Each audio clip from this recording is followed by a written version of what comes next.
next guest combines science and cooking as host of the Food Network's Good Eats, here to share some tips from his new book, Alton Brown's Gear for Your Kitchen. Please welcome Alton Brown. Thank you for being here. My pleasure. So you have all kinds of unique ways to use weird things in your kitchen. Or abuse, depending on how you look at it. All right, so what inspires you to think of this stuff? Are you just out of kitchen utensils, or what's happening? Well, I think half of it's being cheap, and half of it is watching way too many MacGyver episodes when I was younger, you know, so it's like, you got a stick of bamboo, make 15 things out of it. It's like Gilligan's Island, almost. It's a lot like Gilligan's Island, only my wife can get frustrated and get in the car and leave when it gets too crazy, which is good for her. Patricia Heaton's husband may be available, so they could get together.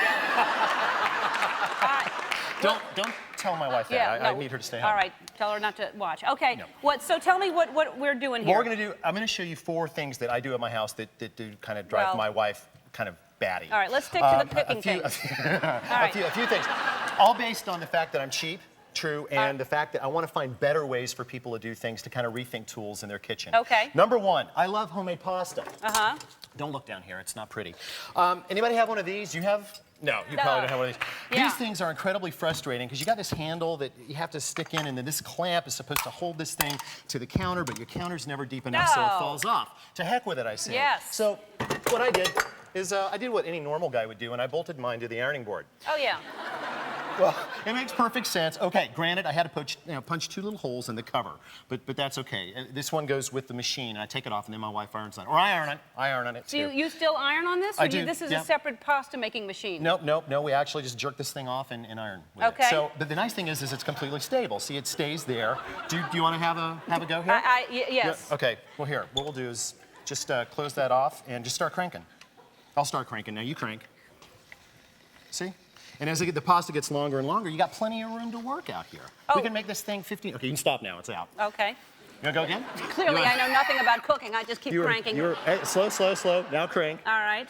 Now crank. All See, right. on a regular countertop. And this is how you make pasta? Yeah, absolutely. See, you've got some spinach pasta that we made over here. Uh-oh, you got a wrinkle. Well, yeah. And then you could just iron it. All right. I deserved that. I deserved that. I did. Well, I saw an ironing board here. I mean, this is, if you're making penne or rigatoni, you'd need a curling iron. But this is...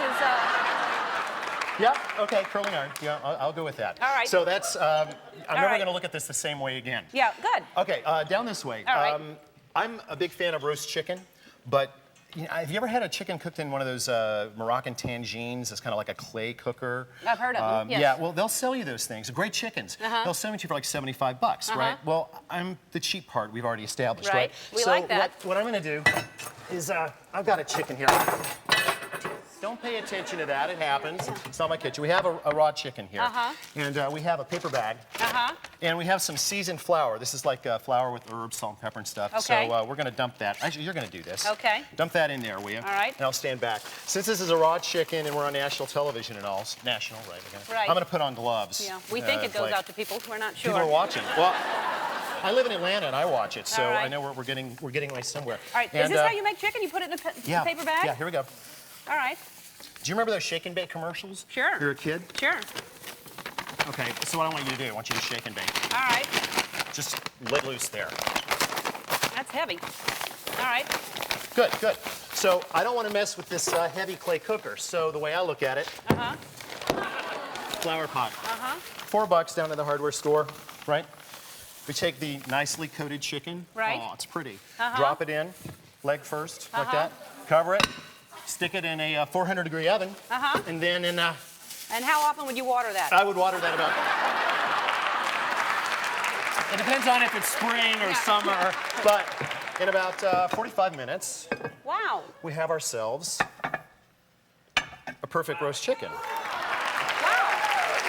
Because... And you can take this home and eat this on your break. Because the heat stays... It keeps the heat even. consistent. You know, most people's ovens go up and down. The heat is really out of whack. It keeps the moisture in the chicken, and it keeps the heat very even. So, like $4 instead of That's 40. great. So there you go. There's the chicken. What else? Thank you. Okay, this is the one that's almost led to legal action in my house. Being cheap, I like to keep my root vegetables in sand. Okay, I can understand why your wife doesn't like that. You ever heard of a root cellar? No. Well, this. Okay, well, in the old days, people grew root vegetables. They'd leave them in the field and not pick them till they wanted them because the ground would actually keep things like turnips and beets in perfect condition. Okay, so by keeping sand in the bottom of my refrigerator, I can stick them in here and they stay, you know, in perfect shape for a couple of months. Wow. That's, but you really want somebody to open your refrigerator and see sand in your refrigerator? Well, it doesn't happen every day, but it's clean. It's like playground sand. Your kids, And they stay for how long? I get 3 months out of turnips and this is celery root. I get maybe, I don't know, maybe 6 or 7 weeks out of that. Really?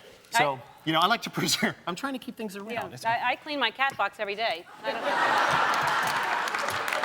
And you know what? This sand would be just fine for the cat box. You can reuse it. I'm giving you some more ideas. Actually, I think you could go from there to the cat box. I don't think I'd go the other way around. Yeah, exactly. I'm afraid I'm going to mess this up, so I'm going to put it over here. I know you have more things to show us, but we're out of time because you have all kinds of things Cake. with I have cakes. with that. I know, but we're out of time. Do you want to split a cake to frost it? Well, no, here.